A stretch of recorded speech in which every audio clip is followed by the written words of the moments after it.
Okay, let's talk about a quiet but absolutely massive environmental battle happening just south of the Sahara Desert. It's a fight against, well, spreading sand. It's an incredible story of human struggle, for sure, but also one of some amazing ingenuity. So let's just dive right in.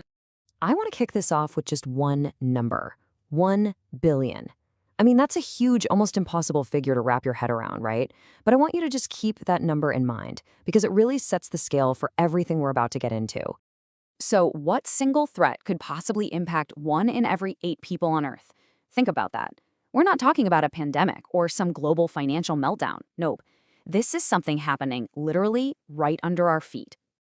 The answer? It's called desertification, and it's pretty much what it sounds like. It's the process where land that used to be fertile, good for farming and living, starts turning into desert. You can almost picture it as this silent, relentless creep of sand, and it's being pushed along by a mix of natural changes and, you guessed it, human activity. And, the absolute ground zero for this crisis is a place called the Sahel. It's this huge, sprawling region, kind of like a massive fringe at the bottom of the Sahara Desert. In fact, the name Sahel actually comes from an Arabic word for plain, which totally fits because it's this vast, flat landscape. And this is where that 1 billion number we talked about really, really starts to hit home. So the big question is, how did we even get here? I mean, what's causing this massive plain to turn into an ever-expanding desert? Well, it turns out it's not just one thing. It's actually a really complex, kind of vicious cycle. Okay, so you can basically break the causes down into two big buckets. On one side, you've got nature, things like changing rainfall patterns, broader climate shifts.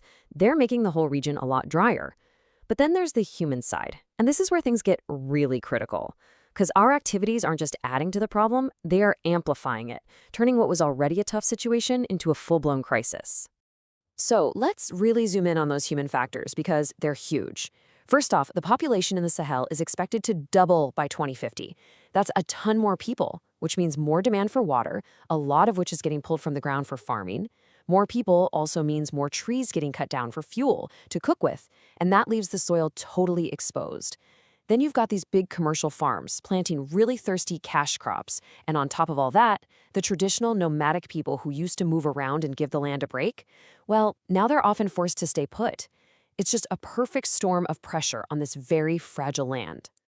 And let's be really clear here. This is not some abstract environmental problem we're talking about. The consequences of desertification are measured in actual human lives, in daily hardship, and even in violent conflict. This is the real-world cost, and it's devastating. All right, look at this number, 15 miles. What do you think that represents? It's not a commute to work or the distance to the nearest city. No, this is a daily, back-breaking burden.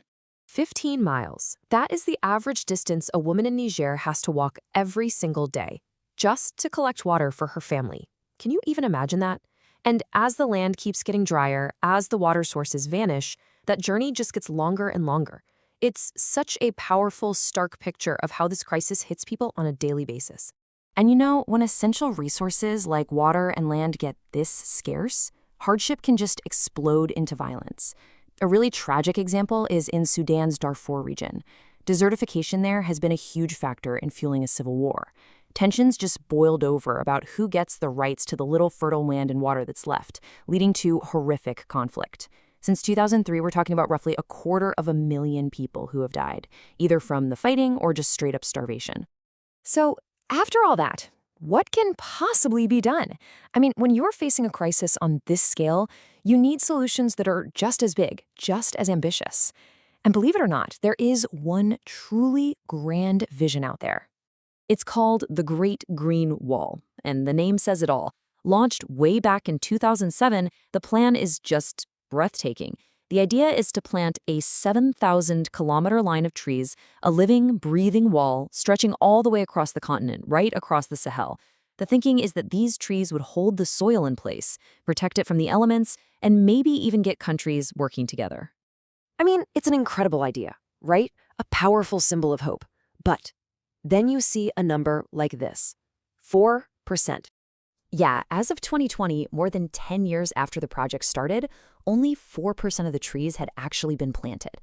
It's raised some really tough questions. A lot of people are asking if a gigantic tree planting project can even work in a place that's already so incredibly dry.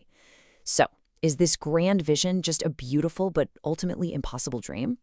Okay, so if the massive top-down project is struggling, is there another way forward?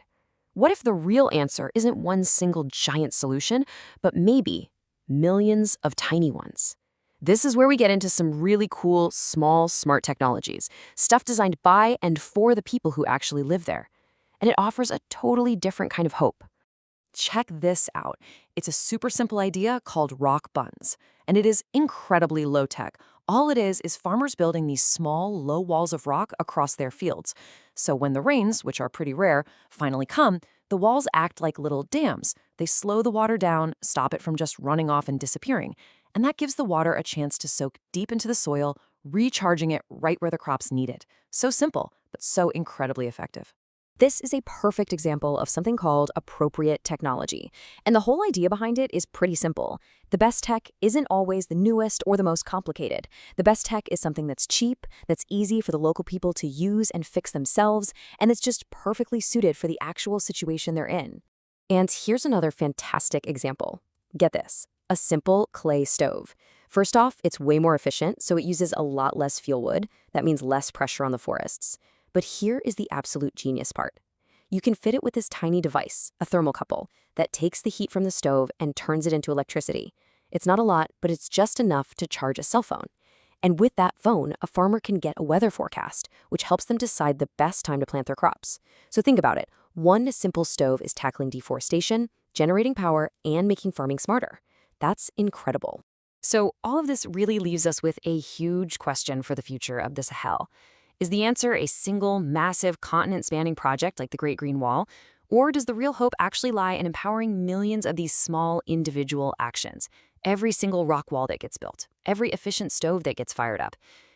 Maybe the real lasting solution isn't about choosing one over the other, but figuring out the best way to bring them both together.